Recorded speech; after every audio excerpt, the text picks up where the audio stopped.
Nursery LKG UKG ಯಾಕೆ ಅತ್ಯಂತ ಮುಖ್ಯ? ಬಾ ಸವಿತಾ, ಎಷ್ಟು ದಿನ ಆಯ್ತು ನೋಡಿ. ಅರೆ, ಮಗಳ್ ಖುಷಿನೂ ಬಂದಿದ್ದಾಳೆ. ಇವಳಿಗೆ ಈಗ 4 ವರ್ಷ ಅಲ್ವಾ? ನರ್ಸರಿ ಅಥವಾ LKGಗೆ ಸೇರ್ಸ್ಲಿಲ್ವಾ?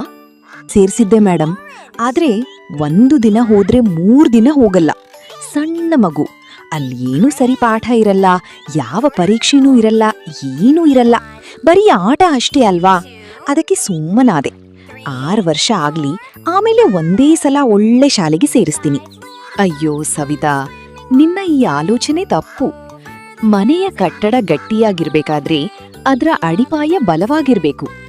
ಮಗುವಿನ ಭವಿಷ್ಯ ಉಜ್ವಲವಾಗ್ಬೇಕಾದ್ರೆ ನರ್ಸರಿ, LKG, UKG ಅನ್ನೋ ಅಡಿಪಾಯ ಅಷ್ಟೇ ಗಟ್ಟಿಯಾಗಿರ್ಬೇಕು.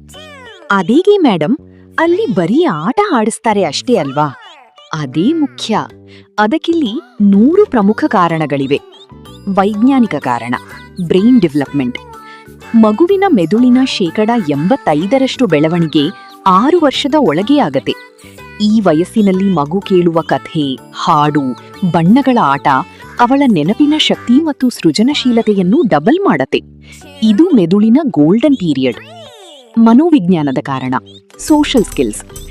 ಮಗು ಮನೆಯಿಂದ ಹೊರಬಂದು ಶಾಲೆಯಲ್ಲಿ ಗುಡ್ ಮಾರ್ನಿಂಗ್ ಹೇಳುವುದನ್ನು, ಸ್ನೇಹಿತರೊಂದಿಗೆ ಹಂಚಿಕೊಳ್ಳುವುದನ್ನು ಕಲಿಯುತ್ತದೆ. ಇದು ಅವರಲ್ಲಿ ಧೈರ್ಯ ಮತ್ತು ಆತ್ಮವಿಶ್ವಾಸ ತುಂಬುತ್ತದೆ. ಶೈಕ್ಷಣಿಕ ಕಾರಣ, ಲಾಜಿಕಲ್ ಥಿಂಕಿಂಗ್. ಬರೀ ABCD ಕಲಿಸಲ್ಲ. ಉದಾಹರಣೆಗೆ, ಮಗು ಶಾಲೆಯಲ್ಲಿ ಬ್ಲಾಕ್ಸ್ ಜೋಡಿಸುವುದನ್ನು ಕಲಿತರೆ ಮುಂದೆ ಅದು ಗಣಿತದ ಲಾಜಿಕಲ್ ಥಿಂಕಿಂಗ್ ಮತ್ತು ಸೈನ್ಸ್ ಕಡೆಗೆ ಆಸಕ್ತಿ ಬೆಳೆಸಲು ಸಹಾಯ ಮಾಡುತ್ತೆ.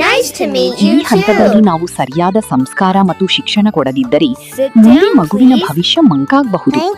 ನಿಜ ಹೇಳ್ತಿದ್ದೀರಾ ಮೇಡಮ್. ನರ್ಸರಿ ಮತ್ತು KG ಕ್ಲಾಸ್ಗೆ ಇಷ್ಟೊಂದು ಮಹತ್ವ ಇದೆ ಅಂತ ನನ್ಗೆ ಗೊತ್ತೇ ಇರ್ಲಿಲ್ಲ. ದೊಡ್ಡ ತಪ್ಪು ಮಾಡ್ತಿದ್ದೆ.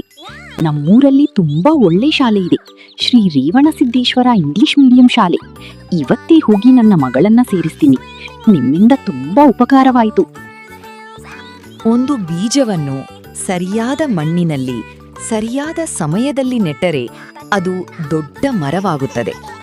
ಹಾಗೆಯೇ ಮಗುವಿಗೆ ಸರಿಯಾದ ಪ್ರಾರಂಭಿಕ ಶಿಕ್ಷಣ ಸಿಕ್ಕರೆ ಅದು ಒಳ್ಳೆಯ ನಾಗರಿಕ, ವಿಜ್ಞಾನಿ, ಶಿಕ್ಷಕ ಅಥವಾ ನಾಯಕನಾಗಬಹುದು. ನಾವು ಮಕ್ಕಳಿಗೆ ಕೇವಲ ಓದು ಕಲಿಸಬಾರದು, ಕನಸು ಕಾಣಲು, ಪ್ರಶ್ನೆ ಕೇಳಲು, ಒಳ್ಳೆಯ ಮಾನವನಾಗಲು ಕಲಿಸಬೇಕು. ಯಾಕಂದರೆ ಇಂದಿನ ನರ್ಸರಿ ಮಗು ನಾಳೆಯ ದೇಶದ ಭವಿಷ್ಯ. ಧನ್ಯವಾದಗಳು.